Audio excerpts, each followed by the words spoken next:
l'inversion de valeur, l'intelligence au service de la nation. Napesibino Mbote Bandeko Balandi.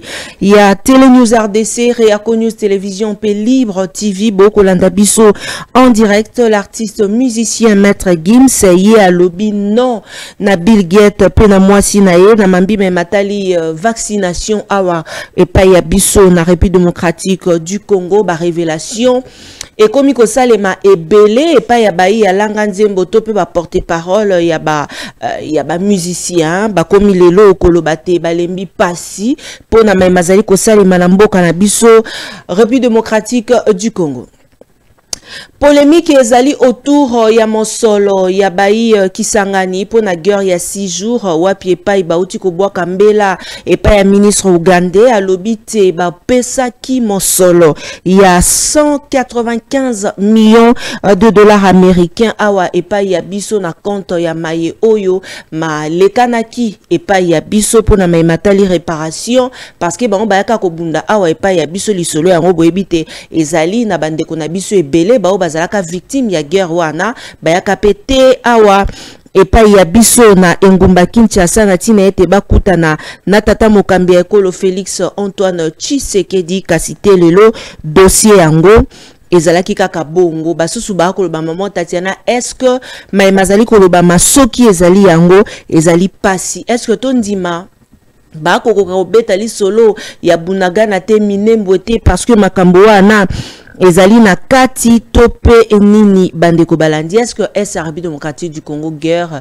bazali na simalango ezali bazali ko diriger biso lelo tokolobela nyonso mbilinga lelo ville tope Gombe zalaki paralysé zando wapi epai yo Gilles Moniere bengana ki epai ya bao bakolata po IDPS epanzani ekomi IDPS L rouge na IDPS L motane tope pembe comme ba IDPS mibale ba misusu ba kolataka motane na moto ba misusu ba kolata pembe na moto rouge blanc bakabwani imana ezali nini ezali kolekana wana Joseph Kabila jusqu'à présent azali wapi topembela ezali nini lelo toyambi po na bino mwana mboka Claude Machala nde azali invité na biso mokolo ya lelo après actualité leki ebele invitation Koffi Olomide makambo ebele toyambi lelo na plateau na biso lembinga kati topesi ombote pe bienvenue na plateau na biso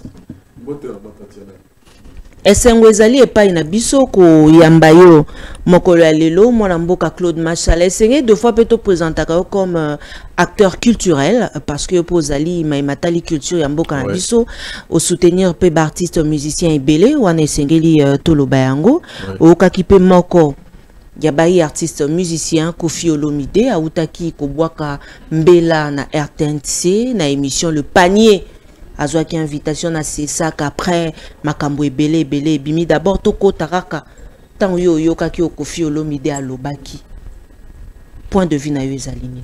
Non, personnellement na mona ke loko asika ya oyo ndeko Koffi Olomide alobaki te si ce n'est que ko répéter oyo mingi bakolobaka na CC apesaki point de vue na ye et na tikala komona esika oyo point de vue wana les acquis loité ou la paix sociale te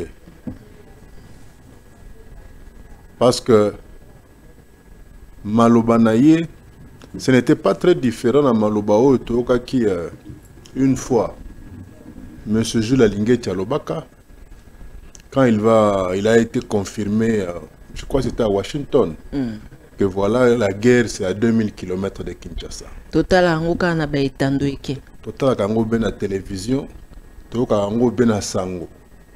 C'est grave parce que bao bazali à 2000 km wana selon yé.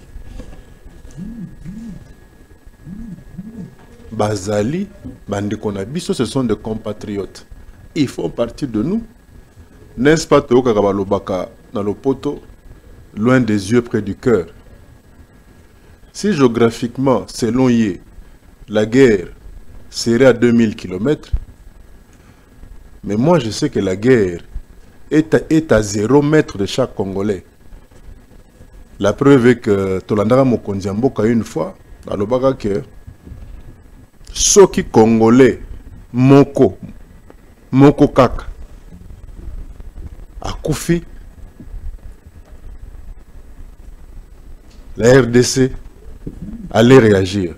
C'est-à-dire, na mokonzi ya mboka yebi que la fameuse distance de 2000 km par solidarité est allée réduite à 0 mètre. Donc, il y a eu encore l'actuel directeur de cabinet, Yaye Mokonzi ya mboka, dans l'une de ses interviews, je crois sur RFI, il a eu à abonder dans le même sens que Gilles Alingeti. Mais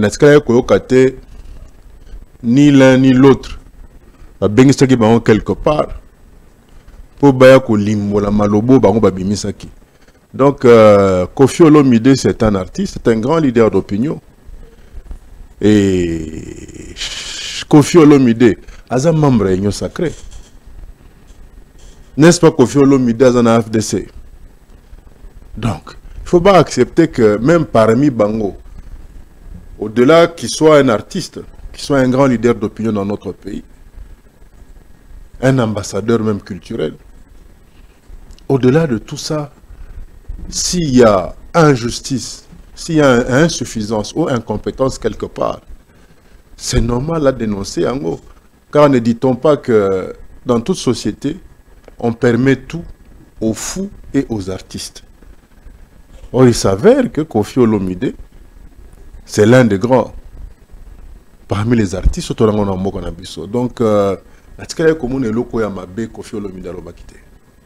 Donc, il a bien dit, c'est selon l'opinion naïe, qu'il n'y a pas de guerre. Parce que naïe, n'a biso oyo. Tu as vu que tant aux arabes banamique, toujours la guerre est commencée, kizu, c'est-à-dire, ngana zobeta, manguna pe bazobeta. Or, jusque-là, Beskarmouche Salami a ndenge sotu, ba Congolais ba kufi na ko kufa. Et officiellement, nano to ose le tenter pour que biso peut Toyoka que ba Rwandais ba kufeli wapi na Rwanda. Donc moi personnellement, j'ai pas été dérangé par propos naï, pas du tout. Pas du tout. Koffi Olomide to landi pe abalobi te lokasa ebimi te azali poursuivi te na justice. Voilà. Koffi Olomide et seulement ezalaki juste après ba kobelela nyonso ya ba congolais o ba telemaki parce que congolais nyonso azalaki mobilisé hein, derrière Koffi Olomide et aussi Yopé au oui, en tout cas moi ça ne m'avait pas dérangé. Et ça fait partie de l'éveil patriotique. Bazo gifle biso. Bon, bazo gifle, problème mais até. Jour ezali. Oui, moi ça me rappelle toujours le combat Ali Foreman en 1974. Je pense que tout le monde savait à l'époque que Foreman c'était difficile. Aucun n'aille combat au-delà du 3e round. Mais voilà Mohamed Ali promis à Foreman qui va danser comme une abeille et qui va piquer. Pardon, il va danser comme un papillon et il va piquer comme une abeille. Et Foreman va se préparer en fonction de papillon na abeille. Et effectivement, le premier, deuxième, troisième round, c'est un Ali très mobile. Et puis à un certain moment, Ali ne dansait plus. Et Foreman était tombé dans le piège. Et puis vint le fameux 8e round. Donc, Kagame Asala Makamunaza Kosala. Et Zana Moutouma Kosuki Sakayekaka. Et Moutakosuki Saye, Naza sûr et certain, et que la successeur, il y a Fachi. Fachite? Nandimite. Successeur à Fachi, Nemtasisa, a aussi Saka Kagame Lolendo. Successeur à Fachi. Kasi on a soutenu la carte.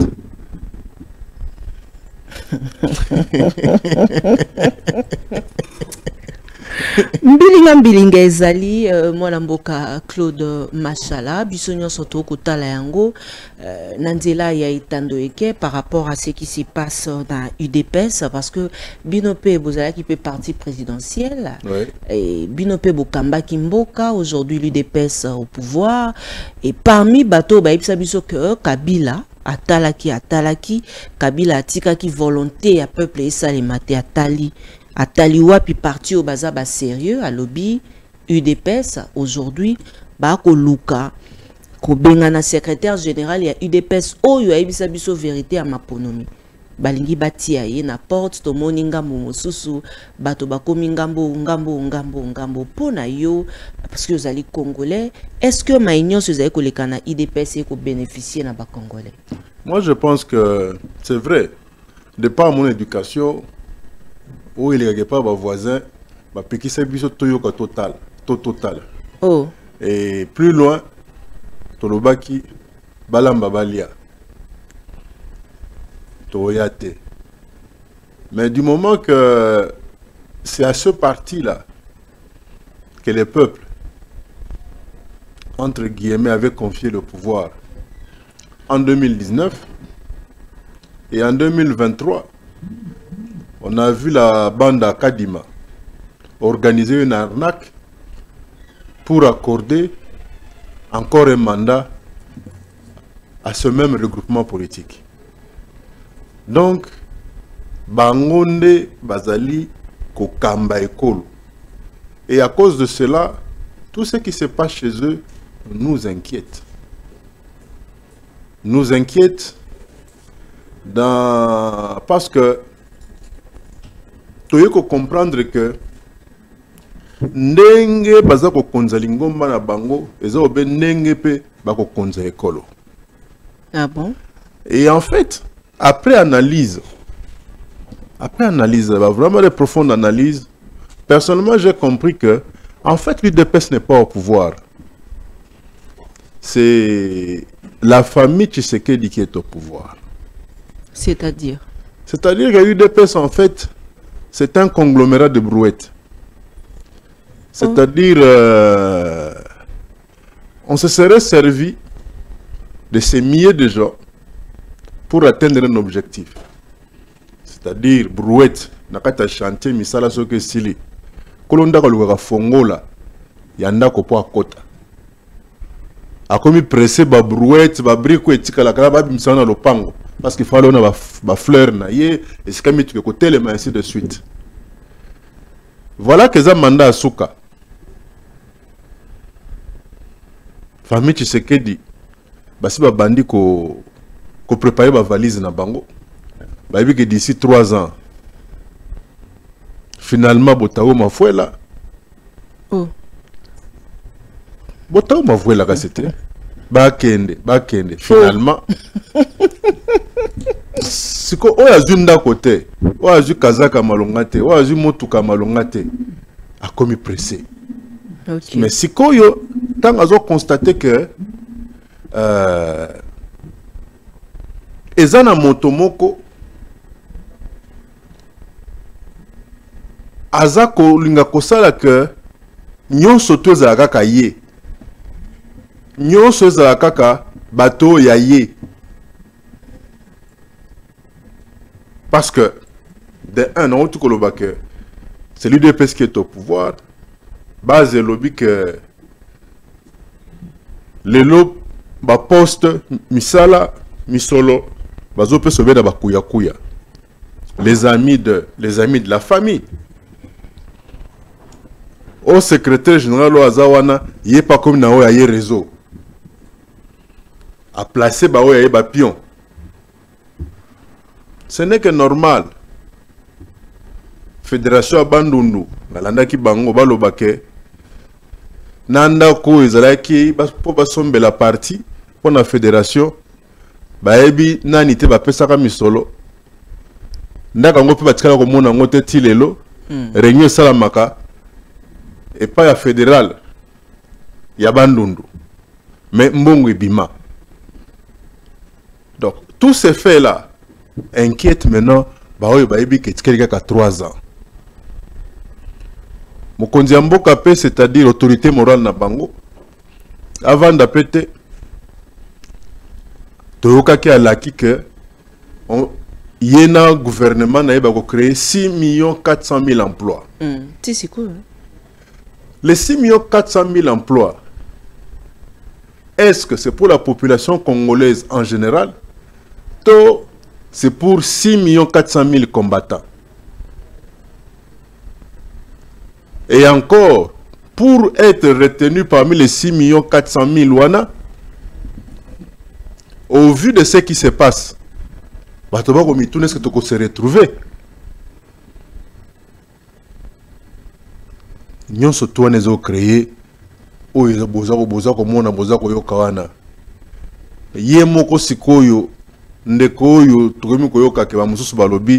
faut le conjuguer au passé. Lui, n'ayant pas les deux pieds sur terre, il pense qu'il doit continuer. À Bossanik, aza victime de la turpitude, na emoko ya biloba loba. Nazako pekise tika kombo Kabila tongo midi pourquoi. Oyo kozali suma pamba, oyo kozali babe. Pa moto ya sala yo bolamu na vie, moto ya sala bino bolamu na vie. So bokomi tongo midi pourquoi. Koluka ko kakola ye. Koluka kaka ya mabe ye la ye. Ko panzele sango ya mabe. La vengeance appartenant à Dieu. Et le bas, le kinanga au chancel Bemba, la justice de Dieu, il y en a. Tala lelo oyo. Tala lelo oyo. Kaka ye moko wana, tango biso na PPRD, bakabiliste. Toza kolo bana kena 2019, ezaline de ko Félix Tshisekedi na gagnera ba élection. Mais, oh là là. Toi ayi koyoka ke ye mwana mobali wana ayebisaka bato ke après avoir dit que Kabila est sérieux, approuvé en la face du monde et de l'opinion nationale,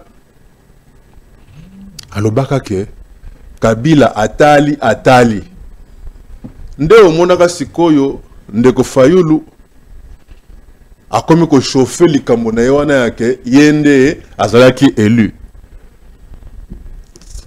Kabuya mutapesa qui est pas swana. To continuer les lots oyo les mêmes Kabuya. Pour ne pas les citer, Bolimbi Sangai. Toyoki na ba audio moko leki na ba réseaux sociaux. Surtout moko lobi na audio ngo panzana ki mwa makasi. Oyo ye azako lobake. Azako remettre même en cause ba résultat oyo ya arnaque na bango 2023. Ndenge bazalaki sans majorité. Ndenge bazwa kité na maponomi wana. Ngapi me finalement na mobali azaka koloka ou quoi. Na 2019, olobi Kabila atali. Na 2024, okomi ko expliquer bato que soki yote, soko tantaka le tout pour le tout te, nde lingoma na bango ngeza la majorité te. Ne lingoma na bango nganga gagner maponomi wana te, malgré que batbayi na machine na bandako, ti na ba salle de bain. Donc la situation de l'UDPS, ça nous inquiète dans la mesure où bangonde bazali na ngwende ya bokonzi. Mais sinon autrement, c'est une fin tout à fait normale. On dit que après une apogée, le déclin arrive toujours. Ouais. Et là, c'est le déclin. Donc petit à petit, et comme la situation un jour dans ce pays, so mutalobi na que talaye kuna mutai DPS au siliko bimisi bitumba. Pour ebiso za mutai DPS. Et au comme bongo. Parce que déjà le peuple d'abord est à escroquerie. Slogan beaucoup à Angola soit dans la cité ao. Ils ont côté mususo mais le peuple d'abord bagabeng la police. Aux propagation de faux bruits. Le peuple d'abord. Le peuple d'abord. C'est l'intoxication. Mais là, c'est le déclin. Dommage pour la mémoire de Tien Tshisekedi wa Mulumba. Bornaye connaître ma aventure ya boy. Je crois que quand on te donne un mandat et que ça ne marche plus, la base n'est plus avec toi, retire-toi, ne fût-ce que pour soutenir l'avenir. Il y a eloko yona baninga. Vous avez ko konzato, vous avez ko sala. Mais so komika kangai ngai, okosuka na ngai. Mais aussi, comme ça la mabé, parce que moi, l'amboka Claude Machala, et comme il bimisa ba audio, tantôt, combo ya maman Denise, Boye, tout le monde peut ba misusu peut ba communicateur, misusu ba ko sala ka ba live na ba TikTok. Et ça, c'est pas propre, ça démontre qu'il y a un désordre. Et là, vous allez en vouloir encore à Jean-Lucien Boussa. Il y a peu, Jean-Lucien Boussa, tout le monde tirait sur lui. Parce qu'il avait parlé d'un problème de leadership. Il n'y a pas de leadership à l'UDPS. Il n'y a rien.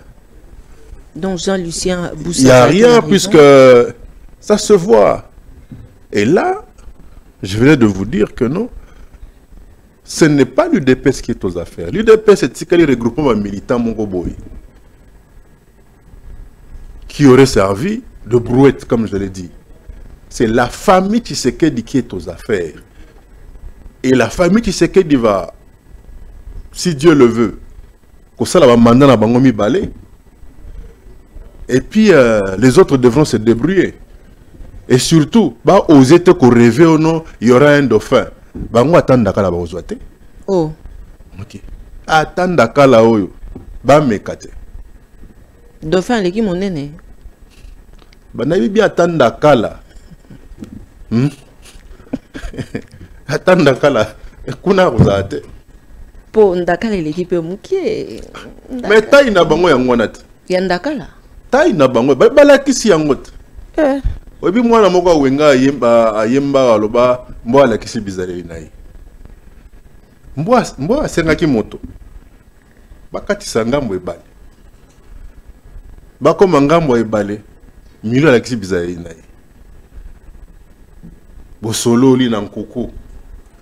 En tout cas, je vous renverrai l'ascenseur. Tango Bendibor, au Komingando. Mais au Bossani que la justice de Dieu y en a. Parce que Rere ya Moïbi et Zaranini. Moïbi tant à compte à Nesika pour Aïba à commettre forfait naïe. Atala Kaliboso, Atala Sima, Atali gauche, Atali droite. Ma bossa n'a pas l'école. Pour Vienzamba, mon août. 99 jours, il y a Moïbi. Le 100e jour. Il y a le 100e jour de Kokisikoy. Mais quelque part aussi, militant IDPS bazole là parce que pesi bango misalate s'est retrouvé tout l'anda paiement quoi parlementaire dire que Félix Tshisekedi pouvoir naie bateau bazali puisque s'est retrouvé zali ancien collaborateur il y a Joseph Kabila Kabange bango bako s'est retrouvé na pouvoir au bango babundela. Quand vous dites ancien collaborateur, Joseph Kabila tkala quoi na mutu à pouvoir. Joseph Kabila avait besoin des Congolais, de ses compatriotes. Fort malheureusement, beaucoup autour de lui, ce n'était qu'une bande d'opportunistes. Et ça, il ne faudrait même pas le lui reprocher. Lui, il a fait confiance. Il avait fait confiance. Vous savez, même Jésus-Christ, malgré ses vérités à casting, pour se retrouver parmi les 12 apôtres. Voilà qu'à son départ, il ne laissa que 11 apôtres, puisque le 12e avait trahi. Et malgré miséricorde, il y a autre, il n'y a pas Nzambe. Nzambe a permettre de moi nanaye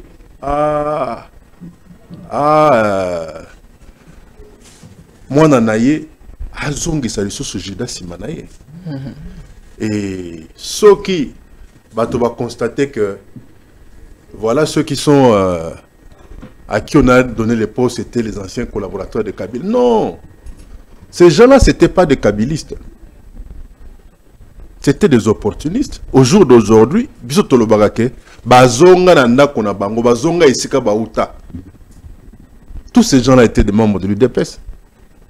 Quelque part, dans leur histoire politique, ce qu'on l'a dit, au commun quelque part, Azalaka Moto UDPS. Donc nous, ça ne nous surprend pas que Bazonga Nanda Kuna Bango, si peut-être à cause de service, au Barandaka parti na Bango, allez en son temps, Nde Baza remercier. Comme peut Bamoussou Baï, le cola infiltré. Pour nous avoir infiltrés, pour avoir donné aux autres informations délicates nous concernant, c'est normal de remercier le poste. Mais nous disons que ce ne sont que des Congolais. Ils sont rentrés chez eux. Et ceux qui vont le dire que non, ils ont battu, il y a PPRD.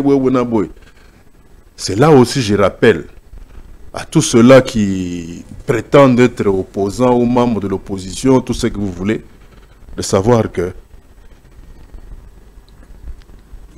l'unique alternative,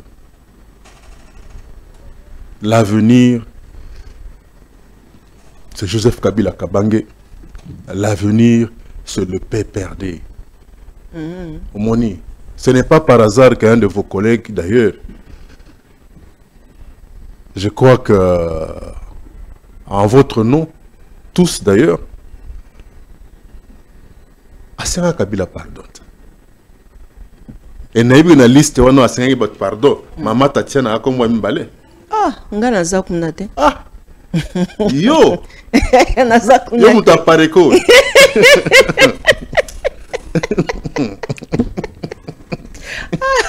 En tout cas, na muta pareko te na banda ende ko yamba bango nyonso maman Tatiana. En tout cas, Platon nous a dit pareko maman. Ya solo. Tala ba bande vidéo ngwana ateka la photo. Et comme on a li banga na munene. Oh. Yenande quoi zonga ki pasteur oyo pasteur makolo ko tambola. Oh. Mais quand on a bana miki les agi ngwana. Mais pasteur makolo tambola kenda mais comment ngala binote? Tia azonga ya ne ko saila ka nkolo. Ah. Ba komba ezali Ya zonga ya ne nkolo. Oh. Azonga ne pas nkolo. Voilà. Je te na Kabila kaka. Tina lifobo. Pour ceux qui toko yambaka bino na nzela ba etando ya biso awa mwana mboka Claude Mashala, la plupart ya ba congolais ba kotunaka ba mama Tatiana tango yambelaka biso bandeko ya PPRD, bandeko ya FCC pour tunela biso motuna oyo. Bango tong balobaka te bato bazana posa ya Kabila. Est-ce que Batara peut attendre moi si maté te batika Kabila 18 ans ya reine quand même et le koni boko luka Kabila azonga oya ko sala lisusu oya sala kiti. Maman, il faut te rappeler que quand on parle de 18 ans, bato mingi il faut baye que tant Kabila zubo kondi en 2001 na ba condition yo mototo ayebi pendant plus de 3 ans. Objectif ezaka moko pour ramener tout le monde ensemble. Oui, que ba Ougandais, bazalakana batona bango awa, dont Jean-Pierre Bemba, ba Rwandais, le Rwanda, bazalakana batona bango awa, en première position, le RCD Goma. Il fallait tout faire pour remettre ces puzzles-là, tous les morceaux de puzzle ensemble. 3 ans, mon bimba.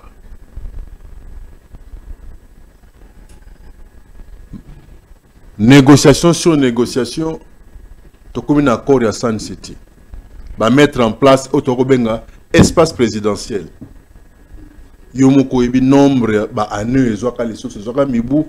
Je crois que Mboula mi balé mobimba. Finalement, nous avons eu les premières élections démocratiques en 2006. Donc, pendant plus de 5 ans, parce que quand vous parlez de 18 ans, c'est à croire que Kabila était aux affaires sans oignon surtout en histoire. Et ça n'a qu'à histoire. Mais vous n'allez pas, au jour d'aujourd'hui, dire que non, si à Salaki, alors soko sa nini. Asa ina mbula boni. Po batata mi bimba bangoyo. Batata mi bimba. Tama kamuto vivre. Tata mo bimba ye bangoyo. Mais moi na muke tala oyo Salaki. C'est-à-dire que na mbulu azana ngo lelo oyo na maturité expérience azana ngo lelo oyo il pourrait faire mieux. Ce n'est pas qu'il va tout faire. Et après lui, il y aura toujours un autre Congolais. Ouais, à Motema Malamu. Bakozanga tête, tu as plus de 100 millions. Ouais, oui, ça là que. Oh, le temps où on est à la tiki. Ah, ça là encore mieux. Donc. Il y a un bossa qui est en enco, botika volonté à peuple et salimate, botia moto bino bosepela qui kotia na ibonga. Mais quand le secrétaire général y a IDPS à sali vidéo pour na kolobate Kabila est sérieux. Kabila atali. Mais ngana zela toujours convoqué pe na batika convoqué pe na cour de cassation te. Tant msundenga olongwa CG peut-être. Ah. To éviter hein, parce que ngoy komiga ndenge wana. Mais ngana ko souhaiter te mabeyi là. On souhaitait te.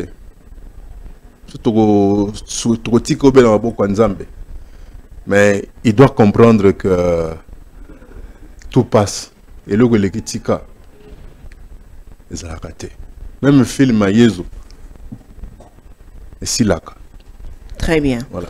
Tokoti awape na mambi me matali ngumba Kinshasa Derek Lukeba ape sabiso élément total ndenge nini kisasa ekomi bosoto entre temps gouverneur Yasika ya ngumba Kinshasa Daniel Bumba elongo na mulandanyo ya Edi Yeli Bako senga 200 millions de dollars américains ba monsolote ba defisa bango na First Bank yango to kotuna motuna eske pona yo to kozonga pona motuna wana kasi Derek Lukeba pesa biso nanu élément ya ndenge nini kisasa ekomi bosoto au cordon wecha le maman Tatiana laksa biso kisasa totala yango mbala totala kisasa la belle ndenge ekomi. C'est à penser que le lieu est à l'abandon depuis des lustres. Et pourtant, c'est ici qu'il était supposé se penser Kinbopeto. En plein cœur de la capitale, à l'hôtel des villes, avoir des locaux qui partagent le voisinage avec autant de saleté, c'est dire que les immondices dans la ville passaient inaperçus. Ceux qui devaient les évacuer ou en donner l'ordre s'y étaient accommodés. Des lieux d'aisance qui se sont littéralement transformés en lieux de supplice. Les conditions de travail ici côtoient l'enfer. Impossible d'attendre les résultats.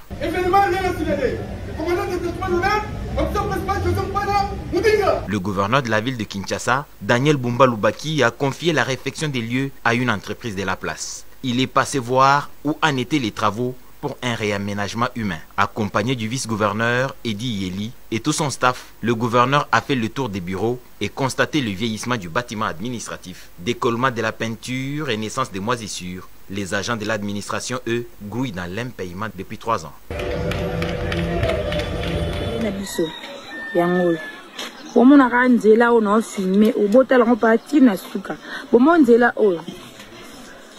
Nzela ka obo mona fulu o biso za ka limité c'est na commune limité quartier Mombe la avenue wasa nzela ka ozo mona sona banjo tambola ka awa pona bimati kota ndako mama Fatima Marti esika fana kelenga 15 minutes kana nzela bo mona fulu no filmer e o lenga 15 minutes pona koma le panga mama Fati 15 minutes afamba yango fulu bo mona bandeko na mutu mwata jamais teka likola fulu en tout cas bolimbisanga bolimbisanga mutu mwaka teka liboso afulu omona mama pango ndeza afulu ezala kaka bwe mais afulu asolote eza ba genre ba fulu moke e kota na kata mabele to tumba o bomona eza na balabala la le pont na biso to tumbaka to mona o liboso mesa na eza na fulu ya solote eza ba matiti moko boye ba fulu to bwaka po mapango e matalikolo yango ya to bwaka mapango e matalikolo ne bomoni ba mabasha so ne bima bungu souvent mi to sala ba sala ngoto pikola ngoto tumbaka la bonne raison na bina ko mais mutu monte jamais côté kaliboso fulu soki botal place na télé mena fulu non la sabino eza fulu solote eza na solo te eza pe na ndindi pe eza te o mona eza liboso ya misa na ngai a liboso ya misa na otumba biloko bo mona aveye na biso yango awa toza na facilité côté toza toza na facilité ya ko tokendaka 7e makolo 16e mairie makolo yango na yebisi bino mpona limaka na 10e mairie koto mama Marthe avandaka mama Fati esalaka 15 minutes ya pamba 15 minutes kaya bama mpona na lupanga mama Fati donc omona eza nango fulu te kaya boka totumbaka totumaki te tobwaka bafulu tobwaka bafulu trop tobwaka bafulu nde omonaka tobwaka bafulu trop totumba pe totumbaka me bawo ebimaka kaka so otali presque aveni mobimba kote nyonso omona fulu kaka ndindi wana kutomona mapango ya bato omona liboso ya misa na yango. Voilà, tozongi na plateau na biso ya Télé News RDC pe Réaco News télévision toyoka kite ba ko bundisa likambo ya ba érosion to kamwe bandeko ba ko boirande ba fulu pote ba fulu ekoma ko batela nzela. Point de vue na we ezali nini mona mboka Claude Machala, est-ce que soki ba pesi 200 millions wana ekokoka kozongisa Kinshasa la belle? Écoutez maman, la ville de Kinshasa pour la réhabiliter yango, il faudrait plus que ça. Bien sûr, misolango pe sengeli modèle ba sengeli yango to baza ko solliciter auprès des banques commerciales et respecter la procédure. Et à ce que je sache, l'exécutif avant ces engagements modèle wana, je pense que l'Assemblée provinciale ils allaient consulter selon les normes. Mais apparemment, on dirait que ce n'est pas le cas. Et celui qui était gouverneur là, je crois qu'il a laissé un passif. Faudrait-il greffer à ce passif-là encore passif sur le modèle Bandelawana? Et surtout que lui, le gouverneur, dans l'élément, on dit même que ce marché a déjà été confié à une entreprise de la place. J'espère que cela a été fait selon appel d'offres. Parce que biloko est agré, on est au souk de forage, la pandère, makambo ya ba carte d'identité, makambo kili. Makambo alors kili. Donc, bah, détournement est belé, ça les mikaka pour na marché de gré à gré. Bah oui, aux hommes. Mais avoir les images, on a un peu sidéré par ceux qui a Solon de quoi qui gouverneur. Azakomona salita la tête. Pourtant, Azamoto ya loleso ya lolendo. Simisi kitoko kazako be ya motuya na ebite. Ba chemise nga ba Versace. Ba kazaka ngo ya bazili azako lata. Kala nakata bosoto wana. Je crois que l'homme congolais est un problème. Il faut reconstruire l'homme. Il faut vraiment reconstruire l'homme congolais. Oh, Kabila a koka quitté. Mais il ne fallait pas que Kabila fasse tout. Le Congo a une histoire, non? Et quand Kabila arrive en 2001, le Congo existait déjà. Même tout au Tchad en 1997, le Congo existait. Et je pense que biso ban sotokoli surtout ba biso tozwaka chance ya kotanga net na ba collège Albert Premier bani tout ça là. Toyebi ndenge Kisasa ezalaki. Kisasa ezalaki balobi poto moindo. Et l'hôtel de ville, c'était une référence. L'hôtel de ville, il y a un modèle on a 200 millions de dollars, c'est beaucoup d'argent, mais ce n'est pas assez pour que la ville de Kinshasa puisse changer, maman. Cette ville a besoin même de plus d'1 milliard, de 2 millions de dollars. 200 millions donc, ça... C'est rien, C'est une goutte d'eau dans l'océan, 200 millions de dollars, dans une ville comme Kinshasa. Et je me demande bien,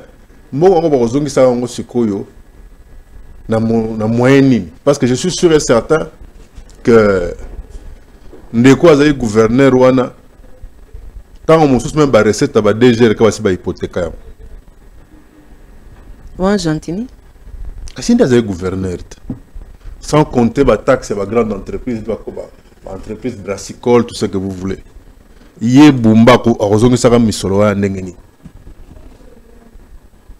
tout ça, ça devait faire l'objet d'un débat au niveau de l'Assemblée provinciale. Or, déjà, même forme, les formes à enquêter. Elle a un esprit à Cana été. Parce qu'Azo risque si sa mandat n'a été. Et 200 millions, il faudra qu'on lande la modèle va dépenser dollar par dollar, centime par centime. Pour te boire plutôt qu'à l'issue pour des raisons de soins médicaux à l'étranger, il n'y en a pas Kimi. 200 millions de mon clarté. Kinshasa, il faut d'abord une forte campagne d'éducation, d'information et de communication sur la salubrité publique. Donc là, le service d'hygiène est koufa. Tane tu moun mona mwasi wana azolo bo biso to na fulu a soloté.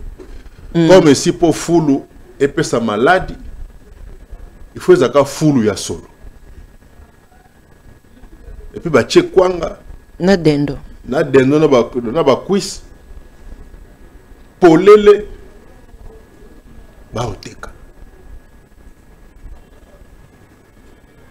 Et vous allez vous plaindre de la typhoïde, de la Covid, ainsi de suite. Je crois que M. Daniel Bumba il va gérer la ville sous très haute surveillance. Merci beaucoup. Alors, voilà. Sous très haute surveillance, à Bandi Mabé, déjà sur petit marché, pour lancer qui appelle d'offres au quand. Quand? Très bien. Toyo Kana nous paie Mwanamboka, l'artiste musicien Jean Goubal, par rapport à Maïmatou Namaki et Païaye, juste après Tokosuka Namaimatali Maître Gims, parce que Singelipe Tolo Belayango, Mokolalo, Derek Lukeba, Jojo Komingo, Bopé Sabsu élément, il y a Maître Gims, Tokuta Nabino juste après, Jean Goubal d'abord, pardon, et Tokuta Nabino juste après. Question Oyo. Parce que ça fait partie de l'actualité. Est-ce que nous sommes en guerre? Parce que si je pose cette question, c'est parce qu'il y a l'un de vos collègues artistes a fait des déclarations sur les antennes de la chaîne nationale disant que nous ne sommes pas en guerre et qu'on nous tape. Et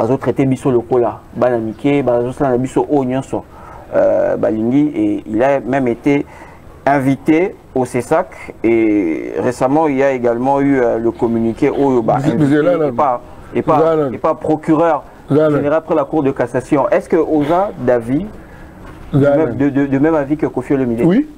Ok. Oui. Pourquoi? Mais on nous tape à cause. Non mais vous ne trouvez pas qu'il y a communauté diplomatique? Pourquoi on doit aller chercher la communauté internationale? Pourquoi on doit aller chercher les États-Unis? Pourquoi? Est-ce que États-Unis, Moko, Azaloka, Congolais? Qu'est-ce qui fait la force des États-Unis? Et qu'est-ce qui fait notre faiblesse? Nazarapé, d'accord, on a des musiciens pour Bangope Bandombolisa. Mais l'idée, tant que c'est la vérité. Est-ce que c'était une bonne démarche de dire qu'on nous tape? On nous tape les Alokouta. Mais la diplomatie, quand même. Vous ne trouvez pas qu'il a manqué un peu de diplomatie pour Azapé ambassadeur de la culture? Pour nous, la diplomatie, pas naïe. Quand vous dites la diplomatie, na Mindouk ya Rwandais. Quand ils attaquent sans diplomatie. En fait, il y a une diplomatie. Oui. Mais la ligne est force. Ok. Et la force, elle a produit. Il y a intelligence. Non, la force, c'est biceps, c'était. Je parle de la force de l'intelligence. Une force de l'arme made in Congo. Made in et Salemina Congo. Parce que Medine peut être Medine Congoté.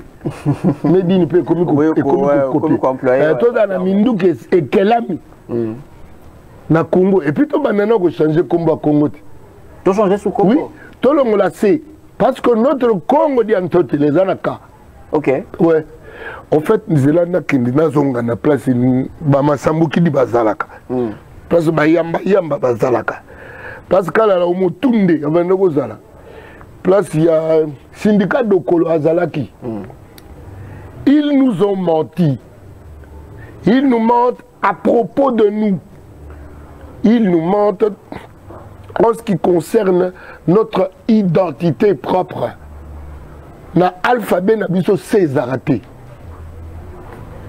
Na alphabet na biso K. Nous devons pas ça Congo na biso. Na habite ceux qui bo banga que soto tie Congo et comme ya ba Congo. Té. En fait, bon, so comme ya ba Congo, nzoka Congo nzambe yemoko. Kasi boto na nzambe Congo. Comme voilà. Tozongi na plateau na biso ya Télé News RDC, Periako News Télévision, pona matali mboka na biso République démocratique du Congo. Merci na bainyo soboko landa biso en direct. Merci vraiment na moni ba message na bino bozali baiki onzela ya etando eke na tina ya kolanda biso awato ko solo la pona mai matali mboka na biso mwana mboka Claude Machala uti kolanda lolenge kani Jean Goubal oyo okoyisa so déjà te azali ndeko mokope parmi bayo yo tangana bango Kela Simoko point de vue na yo ezali voilà camarade nanga coupé camarade a coupé ya coupé à pantalon te OK allez to liane madame bato malin collège Albert premier. OK. Ouais, on a penza masua nanga penza. Masua nanga penza. Bon, je crois que philosophe qu'il est, je m'attendais à verser kakana langage imagé la sagesse Congo. C'est vrai. Le Congolais doit être fier de lui.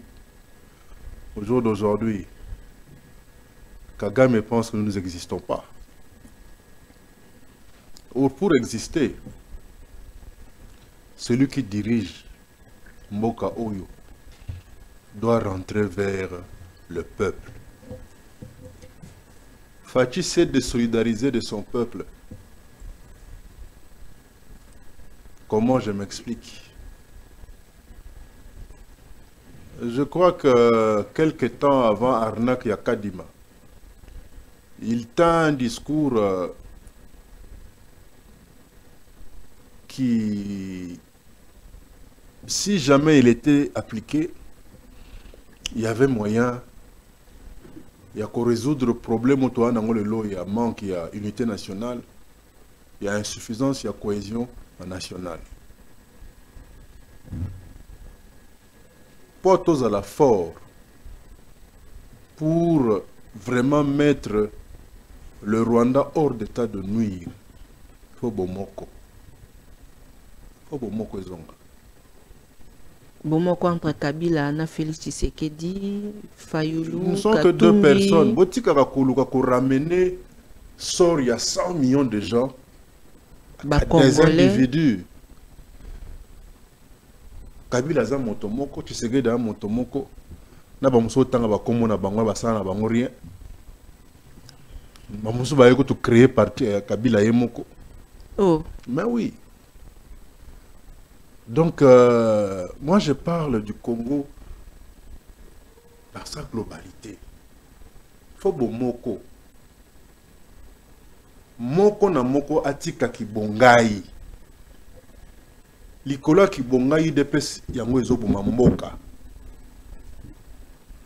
Likolo kibongai na koya kotuna conseil epa ya Tatiana te, Tatiana komi nani. Tatiana po ya kobima soki nani. Donc il faudrait que nous rentrions chacun vers l'autre.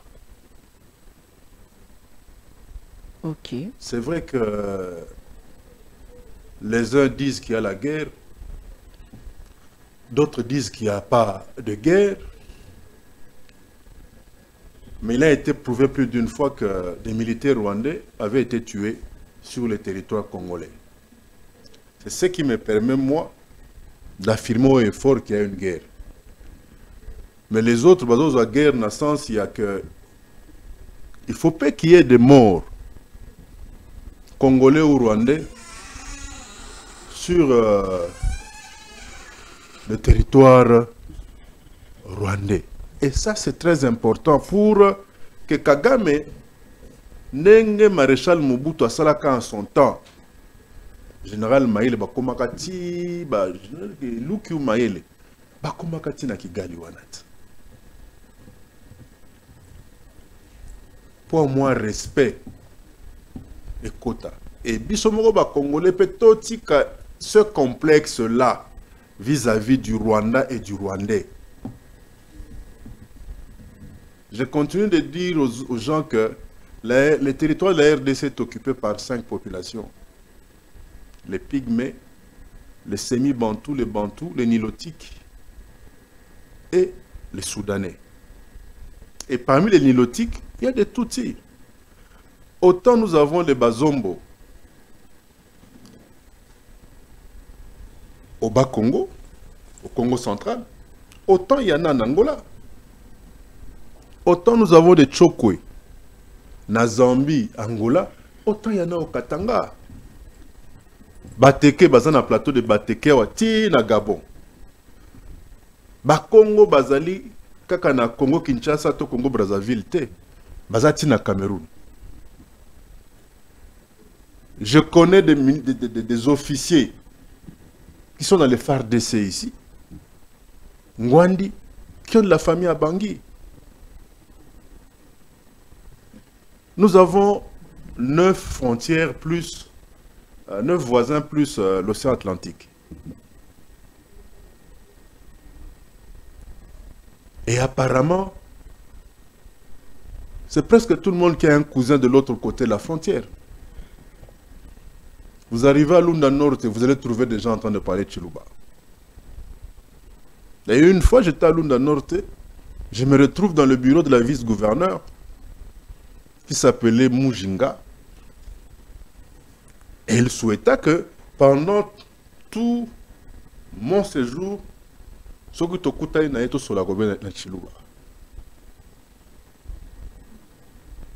c'est juste pour dire que et l'Okwana ya Rwandais, Tutiwana, non. On doit arrêter avec ce complexe-là. Et c'est ce complexe, à cause de ce complexe, Kagame Azovimba Moto, alors qu'il justifie actionner la RDC, oh non, c'est pour protéger une minorité. Alors, la population majoritaire de la RDC, c'est des pygmées.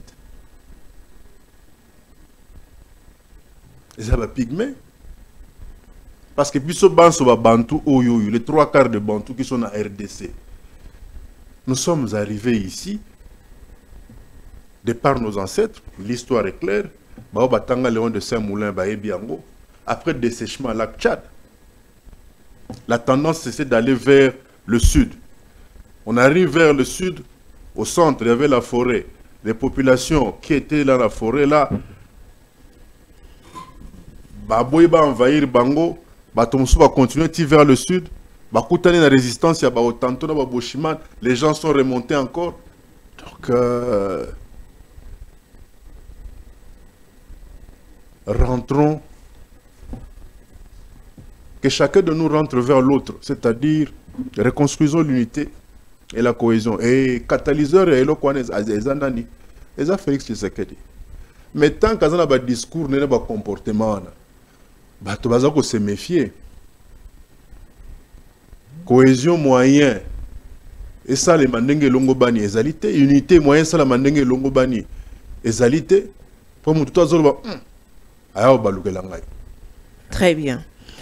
Tokotiawa na dossier artiste musicien maître Gims wapi payo aboyi ko participer na projet yaba milliardaire américain wapi pa ipe tomoni te à Boakimbela lobi te mambi matali vaccination na République démocratique du Congo ye à lobi non. Est-ce que ezali parti na ye lokola ambassadeur yango ane kosala ye bongo po ezali mituna ebele bandeko ebelo bazali komitu nato passeport diplomatique ezali ko bloquer maître Gims te andi mababilo komo susu to ezali parti patriote nde moto e kotinda ete aboya maemana mazali ko salima. Moi je pense qu'il faut faire très attention avec cette histoire de vaccin. OK. Moi j'ai eu mon premier boulot, disons mon deuxième boulot comme tel. Je suis un ancien fonctionnaire au ministère de la Santé publique. OK. Et j'ai longtemps été cadre dans le programme élargi de vaccination et de lutte contre les maladies transmissibles de l'enfance. Et tant au bandit qu'il y a à côté les vaccins, c'est quel vaccin? Parce que nous avons les fameuses 5 maladies de l'enfance, c'est-à-dire diphtérie, coqueluche, poliomyélite, rougeole. Bien sûr, ils allaient contre la polio. Contre la polio. Alors, mais je crois que un pareil débat, j'aurais aimé, j'aurais souhaité qu'il soit clair. Il s'agit de quel vaccin, quel type de vaccin contre la polio? Est-ce un nouveau vaccin? Est-ce un vaccin qu'on aimerait tester? Pourquoi on ne le teste pas sur les enfants américains?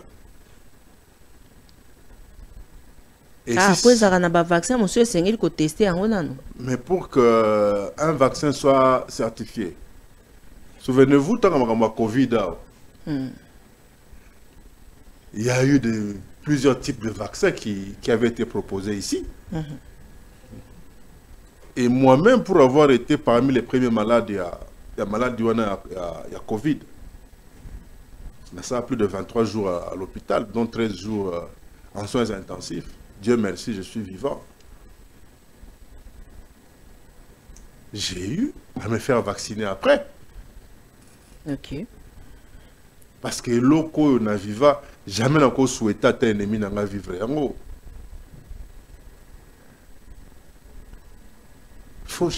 Il faut qu'il puisse être clair. Pas matin créer psychose moko chez surtout les gens. Oh, les apenza mingite, excusez-moi. Dans le milieu rural, déjà, dans certains coins de notre pays, les gens ont difficile à laisser leurs enfants être vaccinés. Moi, je me souviens en 1900, je crois, 89-90, je suis allé en mission de service à l'Issala. Et j'ai vu de très beaux enfants, mais qui étaient devenus paralytiques, paralysés, parce qu'ils n'avaient pas été vaccinés. Et dire que le vaccin, tozalaka nango na ba chambre froide na biso. Là, on gardait les vaccins.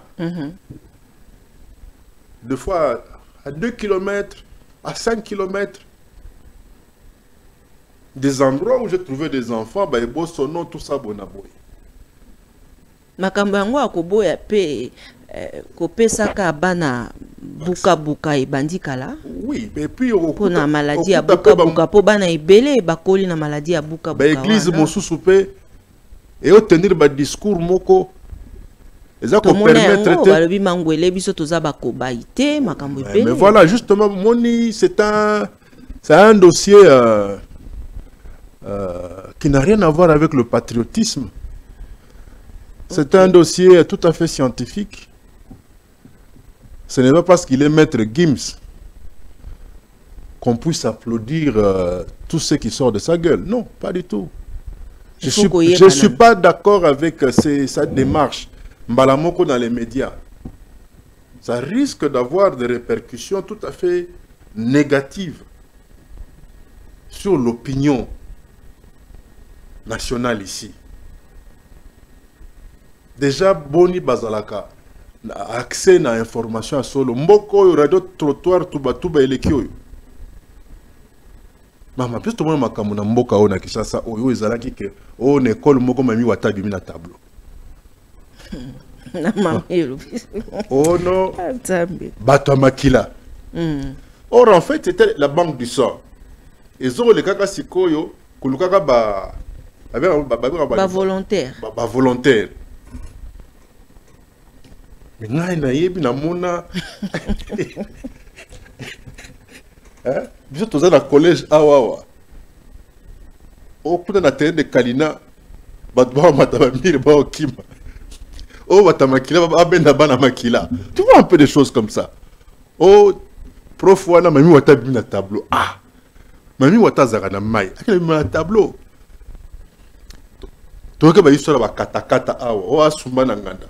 Comment est-ce que katakata pouvait apparaître, assassiner et tuer à plusieurs endroits et au même moment, tu vois. Donc, nous devons faire très très attention. Donc, c'est un sujet assez délicat. Il ne faut pas vulgariser aussi facilement le discours on a à Gims. Non, là, je ne suis pas d'accord. Merci beaucoup. Tomoni ministre ya justice a kotambola ka kokoba toujours kotambola pe kotalaka ba boloko a kotuneske awa pe bato viol bazali natali vidéo yango basusu ba kolobati mwana mboka Constant Mutamba ko sa musala malamu par rapport aux autres pona yo parce que le gouvernement soumis noir un mois déjà yango to ko sentir bangote mais babiye moto azali distingué parmi. Bah ouais. Maman, nous devons éviter la propagande. Hein? Hein? Propaganda totika. Loba loba troté sala sala.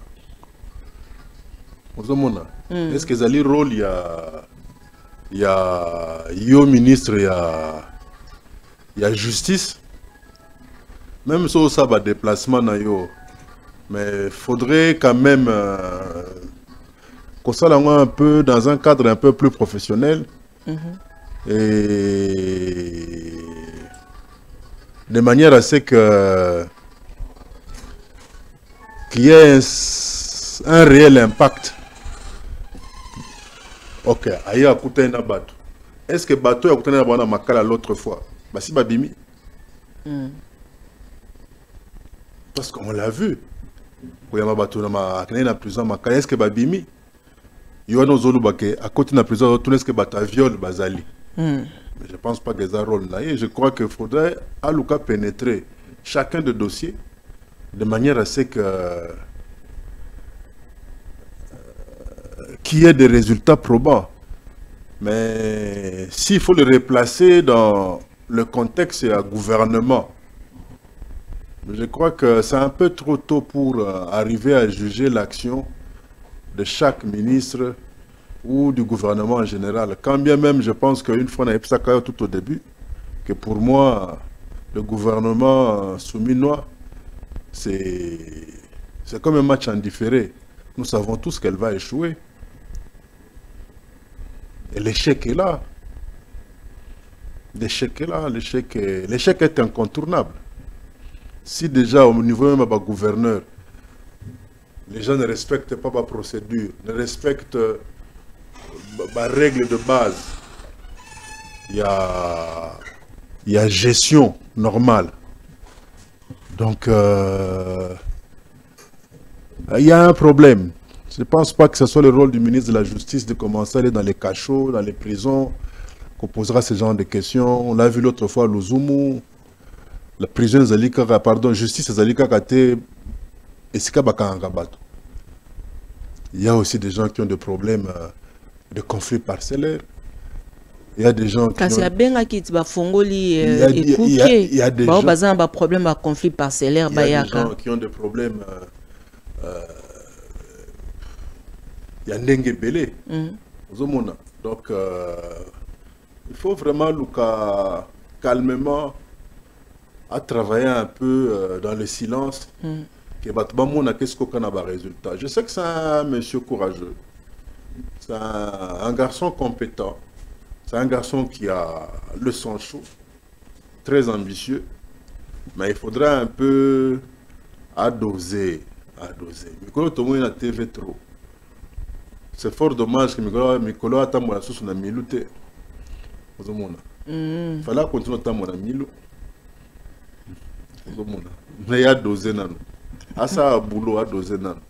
Tolingi to yeba situation ya batala pandere. Situation ya toyoki alingeti ba benga ki lobi lobi a. La Cour des comptes. Oh, se souvenir qu'une émission dans le baki que il faudra qu'un jour la lingeti peut pas contrôler. Bayokio. Talangonga ne kokite. Il faut toyer ba makambo eze belé. Ba millions et belé tous ces paiements là où est qui est en suspens. Au cas qui est en suspens à la banque centrale. Il faut tout le gâteau ba tous ces paiements en suspens là.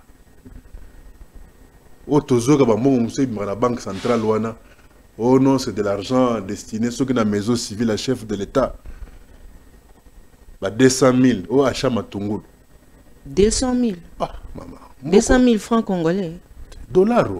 Eh. Achat Matungulu. Matungulu. Il y a 200 000 dollars. Maman.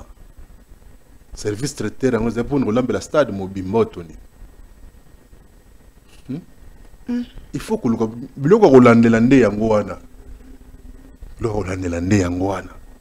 parce que le pays a besoin d'argent. Le pays a besoin d'argent. Pour avoir travaillé par exemple le programme de vaccination, je me souviens qu'il y avait 2 fois, on manquait de fonds pour le transport de vaccins. Et je crois que cette histoire continue. Mais quand j'apprends que quelqu'un a volé 50 millions de dollars, et finalement la personne, elle est libre à jouir de son butin, je ne sais où. Donc ça, c'est des choses vraiment, il faut qu'on l'ande là. Qu'on y ait un trafic de salam dans l'aéroport Angilia. L'aéroport Angilia, ma bébé, les salimak. La porte de sortie d'entrée en Bokanabiso. Il y a des gens qui sont dans la drogue, il y a des gens qui sont dans pas mal de choses. Parce qu'il est dans ses attributions la brigade antifraude. Et ça, c'est des services qu'on aimerait vraiment tout le monde animer. C'est très important. Merci beaucoup. Voilà, tokomi na suka ya émission na biso. Merci na bandeko nyonso. Ba ebozalaki ba iki ya kolanda biso ba partenaire fidèle ya maman Tatiana, maman Emilie Nzemba ya tous pepele ya Mbetolo. Maman Likelemba na pesi ombote. Merci na colonel Donali Oké depuis Bandalungwa de cœur. Bino banso bozali kolanda ngai. Merci na commandeur Bambou, vraiment Golf One Security na pesi bino banson. Mbote sika bozali kolanda biso matondo mingi na bino. Mwana mboka Claude Machala bandeko ba olele belé ba obineni ni lembingazo apesa numéro te. Base na pesa bango numéro hein. Na pesa bango numéro, na pesa numéro pour anini puisque tozali na campagne ya adhésion massive. Soko linga ngai olinga numéro na ngai nazo pesa numéro oyo yaka ko adhérer na PPR de l'air yangoyo.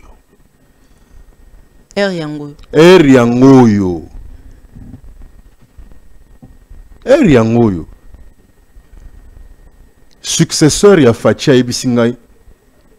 Camarade Claude pesa numéro 1. Nazo pesa numéro 1.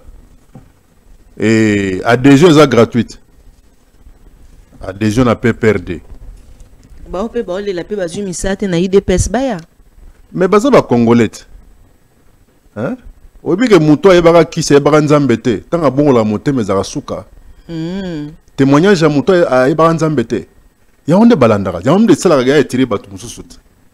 Hein?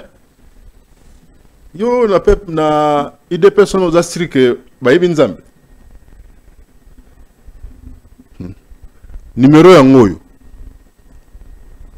Plus 243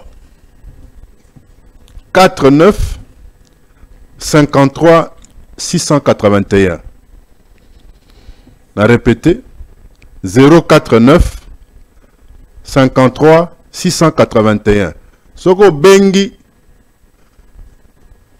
Mutako Yambayo yande ko dunia soko on a besoin na ngai ya ko passer ngai directement mais sinon te benga numéro wana na le but que ba place est limitée ndeko to on a besoin na yo ndeko to on a besoin na yo Congo on a besoin na yo. J'adhère au PPRD, je soutiens Joseph Kabila Kabange. Je soutiens les successeurs de Fachi, donc j'adhère au PPRD. Soyez les bien Koya. Soyez les bien Koya. Merci beaucoup Nabino Bansoba Bozalaki Baiki Akolanda Maman Tatiana. Merci vraiment Mingi. Nabino Nalingi Bino Mingi, c'est vrai bandeko ebele boko benga Maman Tatiana toko lukato leka na mikolo yo programme ezali mbinga mbinga uto mokolo ya lobby déjà maître Blanchard Mongomba na koluka yo boyebisela ngai mona mboka Jean Goubal Maman Tatiana azali na besoin na plateau na biso esika to yambile mbinga kati awa boyaka faut y Jean Goubal voilà très bien les gens ne seront pas déçus. Merci beaucoup. Mbela yangoana. Merci pe na bino banso baibulanda biso tongo midi pe pourquoi kasi soki nzambe azongite bo retrouver biso na mikolo mizali koya. Merci na président Roger Mangwanda depuis Paris na tata Irene Kopani bozali baike maman Sido maman na Naomi depuis Anvers na pesio pembote Cécile Osango la confiance du chef Serge Katembo boss Eric Lele House moninga ya Jean Médard Ewing na pesibino bambote et belé. Balobaka, l'église et la presse sont au milieu du village, mais la voix de Tatiana lutte contre l'inversion de valeurs, vous dit que l'église est les corps du Christ. Christ est vérité, alors l'église et la presse sont dans la vérité. Tokute Nabino, Mokolo, ya lobby, Boboto Bonde côté, ya Mabota Mabino. Bon suite de programme. Au revoir.